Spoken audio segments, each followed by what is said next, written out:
Welcome to the Golden Gate City, where San Francisco's story begins. San Francisco sits at the edge of a great bay, surrounded by hills and, the wild Pacific Ocean. It's a city that feels alive, always changing, but always proud of its past. People from around the world have come here looking for new beginnings. Some came searching for gold, others for freedom, or just a fresh start. This city's story is full of big moments and bold ideas. It began long before skyscrapers, cable cars, or even the famous Golden Gate Bridge. First, there were people living close to nature, caring for the land. Then came explorers, dreamers, and builders. Each group left its mark, shaping a city like no other. San Francisco is famous for more than just its fog and hills. It's known for its wild spirit, its love for change, and its hope for the future. The city has survived earthquakes, fires, and hard times, but always rises again. Today, it's a place where technology, music, and new ideas are born. As we follow the journey from quiet mudflats to a world-famous city, we'll meet many people and see many changes. Let's step into San Francisco's epic tale, full of surprises, courage, and a special kind of magic. Long before there were tall buildings or busy streets, the area we call San Francisco was home to the Ranchos Ohlone people. They lived here for thousands of years, in small villages near the water. The Ohlone gathered seeds, hunted deer, and fished in the bay. They knew every hill and creek and respected the land as a living friend. Families worked together to find food and make homes from willow branches and tule reeds. The Ohlone people shared stories and songs, passing down wisdom from one generation to the next. They used shells as money and traded with other tribes nearby. Their lives followed the seasons, moving with the rhythms of nature. The Ohlone cared deeply for their home. They managed the land with fire, making it healthier for plants and animals. They celebrated with dances and feasts, marking the turning of the year. Every part of the land was important: the bay, the hills, and even the fog that rolled in each day. When we walk through San Francisco today, we can still feel the spirit of the first people who lived here. Their respect for the earth and each other is part of the city's deep roots. Remembering the Ohlone helps us understand where San Francisco's story truly began. In 1776, Spanish explorers arrived by ship on the foggy coast. They wanted to claim the land for Spain and spread their religion. Soldiers and priests built the Presidio, a fort to guard the area. Near it, they founded Mission Dolores, the oldest building in San Francisco that still stands today. The Spanish brought new animals like cattle and horses, changing the landscape forever. They also introduced their language, religion, and way of life. The native people were asked to join the mission, but many struggled with these new rules. Life was never the same for the Ohlone. Around the mission, a small town called Yerba Buena grew.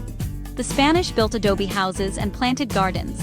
They named the land after St. Francis, San Francisco. This was the start of a new chapter, blending old and new cultures. Even now, you can see signs of the Spanish era. Mission Dolores is a peaceful place to visit, with thick walls and quiet gardens. The Presidio, once a fort, is now a park where families picnic and hikers wander. Spanish names and traditions are woven into the city's story. After Mexico won its independence from Spain in 1821, California became part of a new country. The Mexican government gave away huge pieces of land called ranchos. These were like giant farms, run by families who raised cattle and sheep.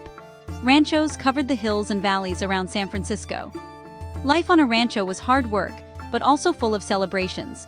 People rode horses, wore wide-brimmed hats, and gathered for fiestas with music and dancing. Spanish and Mexican traditions mixed with the land's natural beauty. The small town of Yerba Buena grew slowly, with a few stores, houses, and a busy harbor. Sailors and traders came from far away to buy hides and tallow, which were shipped out on big sailing ships. The town was quiet, but change was coming fast. Mexican rule only lasted about 25 years in California, but its mark remains. Many street names, foods, and even city celebrations have roots in the Rancho days. The land was divided, and new settlers started to arrive, ready to shape the city's next big adventure. In the 1840s, California became the center of a big conflict between Mexico and the United States. During the US-Mexican War, American soldiers arrived in Yerba Buena and, well, they raised their flag. Soon, The Treaty of Guadalupe Hidalgo in 1848 made California part of the United States. The town's name changed officially to San Francisco. New settlers from the East Coast and, honestly, from across the world arrived, bringing new ideas and ambitions. The city became a crossroads where so many different cultures began to mix. Under American rule, San Francisco grew quickly. New laws, new businesses, and new streets appeared. The city's harbor became even busier, with ships coming and going, packed with goods and people. The old Spanish and Mexican ways blended with American customs, creating a unique mix. This was a time of great hope and lots of change. San Francisco was ready for something big. No one knew that a discovery just east in the Sierra foothills would send the whole world rushing to its shores. In 1848, a worker found shiny gold flakes at Sutter's Mill, just east of San Francisco. The news, well, it spread fast. By 1849, tens of thousands of people from China, Europe, South America, and the East Coast rushed to California. They were called 49ers. San Francisco exploded with people and energy almost overnight. In 1847, there were just 800 people here. By 1850, there were over 25,000. Tents, shacks, and wooden buildings popped up everywhere. The harbor filled with ships that were left behind by gold seekers rushing inland. People of every language and background mixed in the muddy streets. Some opened shops, bakeries, or laundries to serve the miners. Others tried their luck panning for gold. There were fortunes won and lost, and life was often rough and wild. The gold rush brought huge changes. It made San Francisco rich, but also crowded and chaotic. The city became famous for its bold spirit and wild stories. Even today, you can still feel the excitement of those gold-seeking days. As gold made the city grow, San Francisco needed better ways to move people and goods. The steep hills were tough to climb, so in 1873, Andrew Halliday invented the cable car. This clever system used cables under the street to pull cars up and down the hills. Soon, cable cars became a symbol of the city. Railroads also came to San Francisco, connecting it to the rest of America. The first transcontinental railroad finished in 1869, making travel from the East Coast much faster. Trains brought more people and supplies, helping the city expand. New neighborhoods grew, with colorful houses lining the hills. Chinatown became the largest Chinese community outside Asia.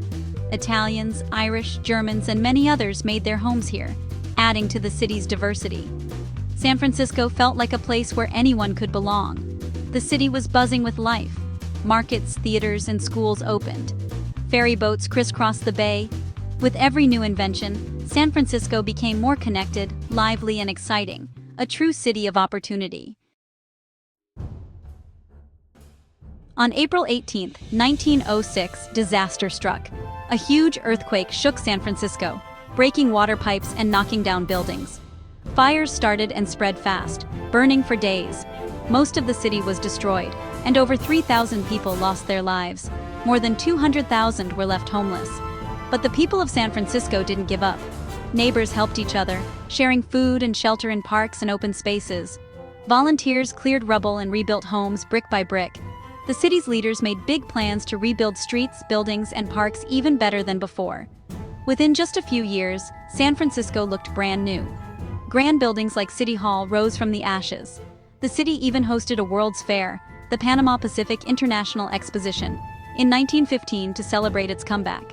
The 1906 earthquake showed the world that San Francisco had a strong heart. The city's spirit, courage, and sense of community became legendary. Even today, people remember how neighbors stood together and built a brighter future. After the earthquake, San Francisco kept growing and dreaming big. In the 1930s, workers built two giant bridges, the Bay Bridge and the Golden Gate Bridge. The Golden Gate's orange towers became a world-famous symbol of the city's hope and strength. Both bridges connected people and places, opening the city to new growth. In the 1960s, San Francisco became a center for new ideas. Young people came for freedom and music, filling the Haight-Ashbury neighborhood during the Summer of Love. Bands like the Grateful Dead played wild, colorful music. The city also became a leader in the LGBTQ+ movement, with heroes like Harvey Milk fighting for equality. Later, computers and technology changed the city again. Companies like Twitter and Salesforce set up offices, bringing new jobs and money. But not everything was easy. Some people found it hard to afford homes, and the city faced new challenges. Still, San Francisco's spirit shines through. From the Olone villages to the high-tech towers, the city keeps welcoming dreamers, builders, and helpers. No matter what, San Francisco always finds a way to rise, to change, and to inspire the world.